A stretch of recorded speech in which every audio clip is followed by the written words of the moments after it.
నమస్తే అండి. కథని పూర్తిగా విని నచ్చితే ఒక చిన్న లైక్ చేసి మీ అభిప్రాయాన్ని కామెంట్ రూపంలో తప్పకుండా తెలియచేయండి. అలాగే ఛానల్ని సబ్స్క్రైబ్ చేసుకుని సపోర్ట్ చేయండి ప్లీజ్. దెయ్యం వల్ల కీర్తి పెళ్లి చెడిపోవడంతో మనసు ప్రశాంతంగా ఉంటుందని ఆ సాయంత్రం పిల్లల్ని తీసుకుని గుడికి వెళుతుంది పద్మ. ఉదయం నుండి పద్మతో మాట్లాడడం కోసం వాళ్ళ ఇంటి బయట ఎదురు చూస్తున్న అరవింద్ వాళ్ళ వెనకాలే గుడికి వెళ్తాడు. అక్కడ పద్మని పిలిచి ఆంటీ మీతో మాట్లాడాలి అంటాడు. నువ్వా బాబు, ఉదయం జరిగిన దానికి క్షమించండి. ఇంటికి వచ్చిన మిమ్మల్ని సరిగ్గా చూసుకోలేకపోయాం. మీ స్థాయికి మేము సరిపోము, మీరు వేరే సంబంధం చూసుకోండి అంటుంది పద్మ. నేను మా నాన్నగారితో మాట్లాడతాను, అదేం ప్రాబ్లం కాదు. కానీ కీర్తి ఎందుకు అలా చేసిందో అర్థం కాలేదు అంటాడు అరవింద్. మాకు ఏదో చిన్న ప్రాబ్లం అంతే, మేము చూసుకుంటాం, మీరు వెళ్ళండి అంటుంది పద్మ. ప్రాబ్లం ఏంటో చెప్పండి, కుదిరితే హెల్ప్ చేస్తాను అంటాడు. మీరు హెల్ప్ చేసే ప్రాబ్లం కాదు, దయచేసి వేరే సంబంధం చూసుకోండి. మా అమ్మాయిని ఇచ్చి చేయడం కుదరదు అని వెళ్ళిపోతుంది పద్మ. ఆంటీ, ఈ గుడిలో ఉండి చెబుతున్నా, మీ అమ్మాయి అంటే నాకు చాలా ఇష్టం. ఫోటో చూసినప్పుడే నాకు చాలా నచ్చింది. మీ ఇంటికి వచ్చినప్పుడు ఇంకా నచ్చింది.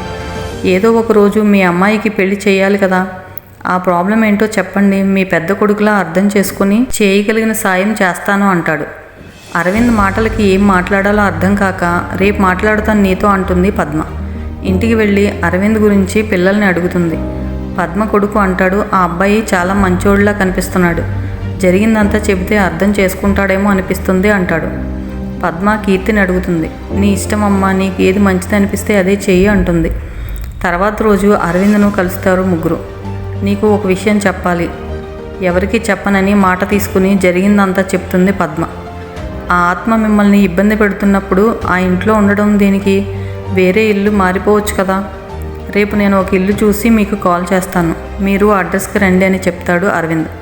తర్వాత రోజు అరవింద్ కాల్ చేసి లొకేషన్ షేర్ చేశాను, నేను అక్కడే ఉన్నాను, మీరు వచ్చేయండి అని చెప్తాడు. అప్పుడే బయలుదేరుతున్నాము అని చెప్పి ఫోన్ పెట్టేసి డోర్ ఓపెన్ చేస్తే డోర్ రాదు. ఒక్కసారిగా పద్మ డోర్ దగ్గర నుంచి వెనక్కి పడిపోతుంది. ఆ ఆత్మ చాలా కోపంగా, నా గురించి మా తాతయ్యకి తెలియకుండా చేశావు, నీ వల్ల మా తాతయ్య చాలా బాధపడ్డాడు అని దెయ్యం అరుస్తుంది పద్మ మీద. నన్ను ఇక్కడ బంధించి నువ్వు ఎక్కడికి వెళ్ళిపోదాం అనుకుంటున్నావు అని మళ్ళీ పద్మని దూరంగా విసిరేసి వెళ్ళిపోతుంది ఆ దెయ్యం. దాంతో పద్మ కళ్ళు తిరిగి పడిపోతుంది. ఇంతలో ఎవరో తలుపు కొట్టినట్టుగా అనిపించి భయంగానే కీర్తి ఆ తలుపు తీస్తుంది. అరవింద్ వస్తాడు, ఏం జరిగిందని అడుగుతాడు. ఆ ముగ్గురిని బయటకు తీసుకుని వెళ్ళి మాట్లాడతాడు. ఆ దెయ్యాన్ని తప్పించుకుని మేము వేరే ఇంటికి రాలేము అంటుంది పద్మ. అలాంటప్పుడు ఆ ఆత్మని మాంత్రికుడితో బంధిస్తే ఇంకెప్పటికీ ఆ దెయ్యం బాధ ఉండదు కదా. ఆ దెయ్యంతో ఎంతకాలం పడతారు? మీకు ఏ హెల్ప్ కావాలన్నా నేను చేస్తాను అంటాడు అరవింద్. మీ సాయం వద్దు, మేము ఇబ్బంది పడుతున్నాం చాలు, నువ్వు ఈ సమస్యల్లో ఇరుక్కోవద్దు. ఇప్పటికీ ఆ అమ్మాయి విషయంలో తప్పు చేశాను, ఇంకో తప్పు చేయలేను, నేనే ఏదో ఒకటి ఆలోచిస్తాను అని పిల్లల్ని తీసుకుని వెళ్ళిపోతుంది పద్మ. పద్మ తన కొడుకుని పిలిచి, నువ్వు వెళ్ళి ఆ తాతను తీసుకునిరా, జరిగిందంతా ఆ తాతకి చెప్పి కాళ్ళ మీద పడి క్షమించమని అడుగుతాను అంటుంది. పద్మ కొడుకు ఆ తాతని తీసుకుని రావడానికి వెళ్తాడు.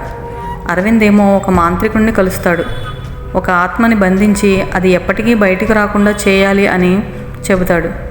పద్మకి తెలిస్తే వద్దంటుందని తనకి తెలియకుండా పద్మ వాళ్ళ గార్డెన్లో పూజలు చేస్తూ ఉంటారు. ఇంట్లో అంతా ఒక్కసారిగా అలజడి పెరుగుతుంది. ఆత్మ చాలా కోపంగా ఉంది, అందుకే అలా జరుగుతుందని అనుకుంటుంది పద్మ. ఆ తాత ఇంటికి వచ్చే టైంకి ఆ ఆత్మని బంధించి ఇంటి వెనుక ఉన్న గేట్ నుండి బయటకు తీసుకుని వెళ్తూ ఉంటారు అరవింద్ ఇంకా మాంత్రికుడు. ఆ తాత లోపలికి వస్తూ ఉంటాడు. ఇంట్లో ఎవరికీ తెలియకుండా ఆత్మని తీసుకుని మాంత్రికుడు అరవింద్ చాలా దూరం వెళ్ళి అక్కడ ఆత్మని బంధించేస్తారు. అదంతా అయిపోయిన తర్వాత అరవింద్ పద్మ వాళ్ళ ఇంటికి బయలుదేరుతాడు. ఇంటికి వచ్చిన తాతని లోపల కూర్చోబెడుతుంది పద్మ. మీతో మీ మనవరాల గురించి చెప్పాలి అంటుంది పద్మ. నా మనవరాలను చూసారా మీరు, ఎక్కడుంది, ఎలా ఉంది చెప్పండి అని చాలా ఆతృతగా అడుగుతాడు తాత. మీ మనవరాలు చనిపోయింది అంటుంది పద్మ. తాతకి ఒక్కసారిగా గుండె పగిలినట్టుగా అనిపిస్తుంది.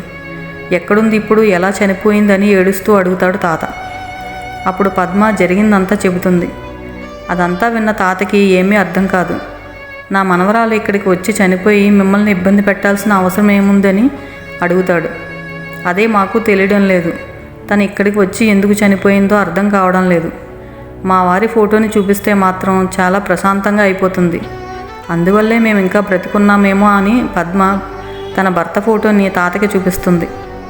ఆ తాత ఆ ఫోటోని చూసి, ఈయన డాక్టర్ కదా, ఈ మధ్య యాక్సిడెంట్లో చనిపోయారనుకుంటా అంటాడు. అవును, మా వారు మానసిక వైద్యులు, ఈ మధ్య చనిపోయారు అంటుంది. నా మనవరాలికి వైద్యం చేసేది ఈయనే. ఈ డాక్టర్ అంటే నా మనవరాలికి చాలా ఇష్టం. ఎవరితోనూ మాట్లాడేది కాదు, ఎవరు ఇచ్చినా మందులు వేసుకునేది కాదు. ఈయన చెబితేనే ఏదైనా చేసేది. ఒకరోజు మీ ఇంటికి తీసుకుని వెళ్ళమని పేచీ పెట్టింది. ఆ రోజు తన కారులో మీ ఇంటికి తీసుకుని వచ్చారు. కానీ కారు దిగకుండానే వెళ్ళిపోదామని మారం చేస్తే మళ్ళీ హాస్పిటల్కి తీసుకుని వచ్చేశారు డాక్టర్ గారు.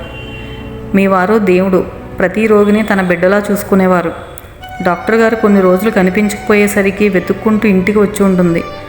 కానీ ఎందుకు రాగానే చనిపోయింది? మీరు ఏమి చేయనప్పుడు ఆ రోజే నాతో చెప్పి ఉండాల్సింది కదా. శవాన్ని ఇన్ని రోజులు దాచిపెట్టడం దేనికి? నాకెందుకో మీ మీద అనుమానంగా ఉంది. తను డాక్టర్ గారిని ఇష్టపడుతుందని తెలిసి ఇదంతా చేశారా?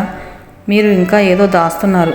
నా మనవరాలు అమాయకురాలు, మీరే దాన్ని ఏదో చేసి ఉంటారని కోపంగా అరుస్తాడు తాత. మేమేమీ చేయలేదు, కావాలంటే కొంతసేపు చూడండి. మీరు వచ్చారని తెలిస్తే తను ఖచ్చితంగా వచ్చి మీతో మాట్లాడుతుంది. తనే జరిగిందంతా మీతో చెబుతుందని ఆ దెయ్యాన్ని పిలుస్తుంది పద్మ. మీ తాతయ్య వచ్చారు, ఆయనకి జరిగిందంతా చెప్పు. నీ శవాన్ని దాయడం తప్ప నేను ఇంకే తప్పు చేయలేదని మీ తాతయ్యతో చెప్పు. దయచేసి నా పిల్లల జీవితాలతో ఆడుకోవద్దు. రోజూ వచ్చి బెదిరిస్తావు కదా, ఇప్పుడు ఒకసారి వచ్చి మాట్లాడు అని గట్టిగా ఏడుస్తూ పిలుస్తుంది పద్మ.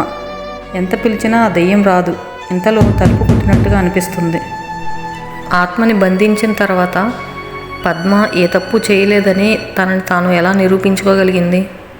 తన పిల్లలకి మంచి జీవితాన్ని ఇవ్వగలిగిందా? నెక్స్ట్ ఎపిసోడ్లో చూద్దాం.